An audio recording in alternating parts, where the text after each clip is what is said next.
My respectful and most cordial greetings to the eminent and most distinguished persons on the dais. These are accompanied by my warmest greetings to all friends, family members, and close associates of Dharampalji who are assembled here today, either in person or online, to join in this very special inauguration of the birth centenary celebrations of my respected and beloved father. For me, it is a true privilege to be his daughter.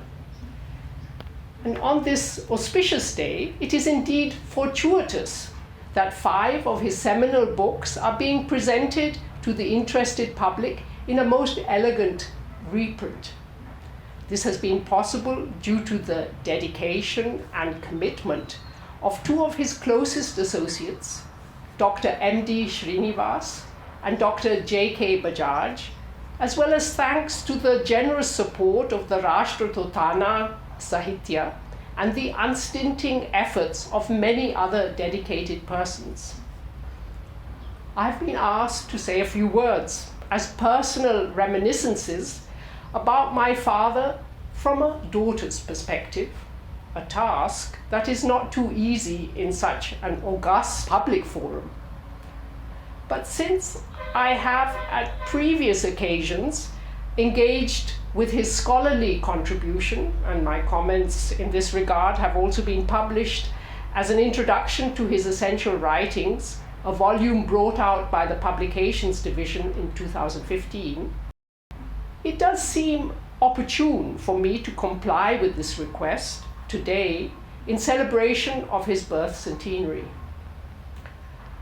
Dharampalji has become an iconic personality for many successive generations of Indians in post-independent India. First and foremost, because his extraordinary historical contribution has revolutionized our understanding of the subcontinent's cultural, social, political, technological, and scientific achievements at the eve of the British conquest.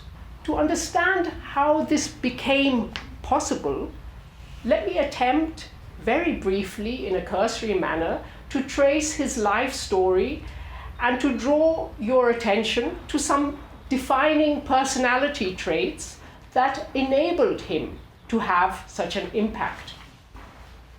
First and foremost, throughout his life, he was deeply inspired by Mahatma Gandhi, of whom he caught a first glimpse in 1929 at the Lahore session of the Indian National Congress, when he was only 7 years old.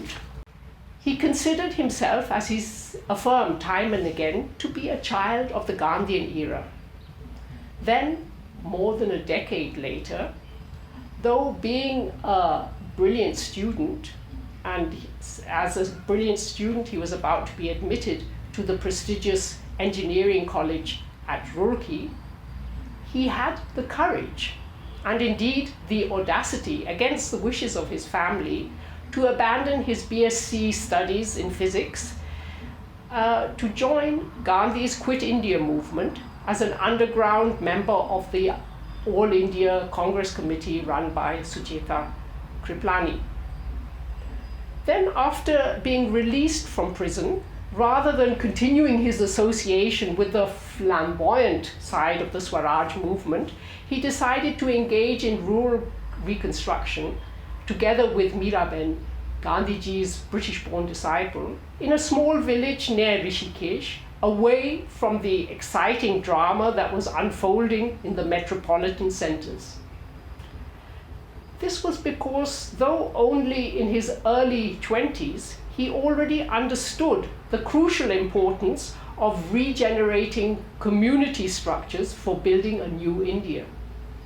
But then, at partition, he felt compelled to interrupt his efforts at community revitalization, and being put in charge of the Congress Socialist Party Center for the Rehabilitation of Refugees from Pakistan, his organizational skills, and above all, his empathetic understanding for the plight of his fellow Indians came to the fore. And there he came in contact with Kamaladevi Chattopadhyay and Dr. Ram Manohar Lohia. At this juncture, his practical creativity and imagination also received expression in his co-founding the Indian Cooperative Union together with L.C. Jain and others. Then, towards the end of 1948, though being a staunch patriot, but not at all chauvinistic, he decided to travel to Israel to see if their kibbutzim system could serve as a model for the ongoing Indian village reconstruction. Quite amazing, really. But destiny intervened, and due to the partial closure of the Suez Canal, he had to reschedule his sea voyage via England. There, in rural Devonshire, at an educational post-war camp, he met and soon married Phyllis, my mother-to-be, a remarkable English woman who shared his humanistic communitarian vision, which transcended not only nation-state boundaries, but also challenged conventional norms. Returning to India with his young bride, choosing the overland route, they finally visited Israel. But very perceptively, he realized that the kibbutzim's artificially regulated communitarian lifestyle was not suited as a model for the Indian rural environment, which had much more organic social structures. This judicious ability to be selective and to decisively reject alternatives which he considered inappropriate or not viable was one of his defining traits. And a few years later, he made a similar decision regarding the emerging rural community of Bapu Gram near Rishikesh, Miraben's idealistic project, from which he distanced himself, for he considered the newly established community to be an artificial creation. A lot more can be said about this, but above all, what this highlights is his ability to be detached and to have no qualms about rejecting what he considered as non-viable options. This, of course, could be somewhat disconcerting, or rather very disconcerting, for people with whom he was working. A later prominent example was his resignation as General Secretary of AVAD, that is the Association for Voluntary Agencies for Rural Development, founded by Kamaladevi Chattopadhyay and presided over by Jai Prakash Narayan. He resigned from this organization for he was categorically not in favor of this NGO, the first of its kind in India, receiving foreign funding for Indian rural projects. This was a principled stand, having dire consequences for the family's sustenance, but his deep convictions overrode any pecuniary considerations. Other examples of his taking a principled stand took the form of hard-hitting written contributions, one of which was his first major publication entitled Panchayati Raj as the Basis of Indian Polity, criticizing the failure of the Constitution in incorporating indigenous grassroots political and administrative structures. This book rightly constitutes the first volume of the reprinted Dharampal Classics Series. Another instance was his open letter to the Lok Sabha calling for Nehru's resignation due to his mismanagement of the Indo-China debacle in 1962. This came as a bombshell.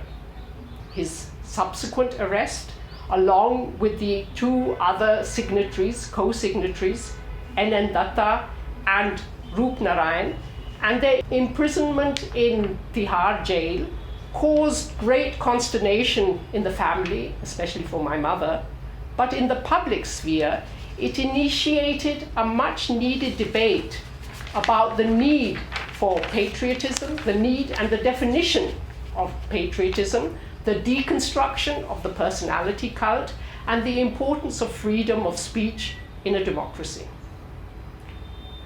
Another defining talent of his was his ability to juggle quite dexterously, traveling and living with very restricted financial resources between India and England, and managing to raise a family with 3 children.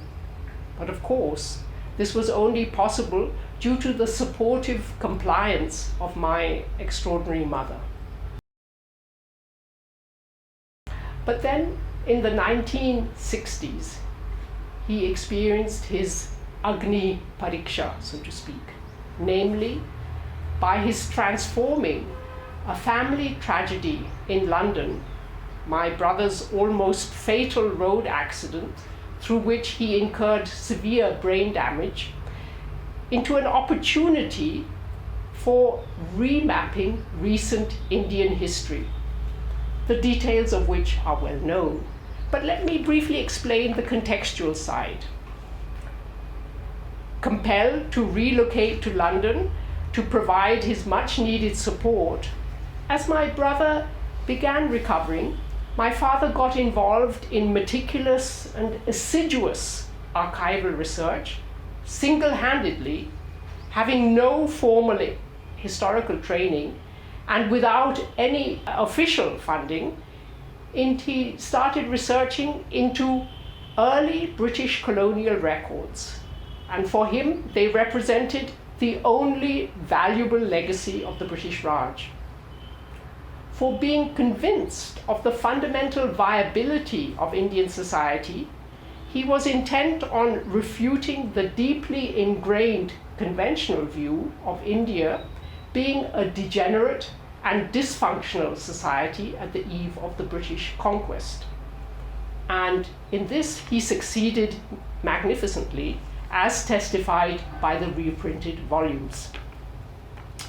For me, as a teenager, it was flabbergasting to experience at close hand his incredible zeal and commitment, spending 10 hours day after day in the archives, meticulously copying by hand reams and reams of documentary evidence.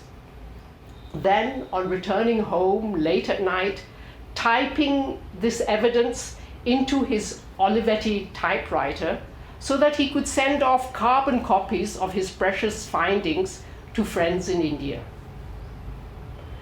And when governmental response was lacking or non-committal, not giving up, he succeeded in subsequent decades in impacting successive generations of young minds, enabling them to rediscover India, being reassured of the vitality of Indian society.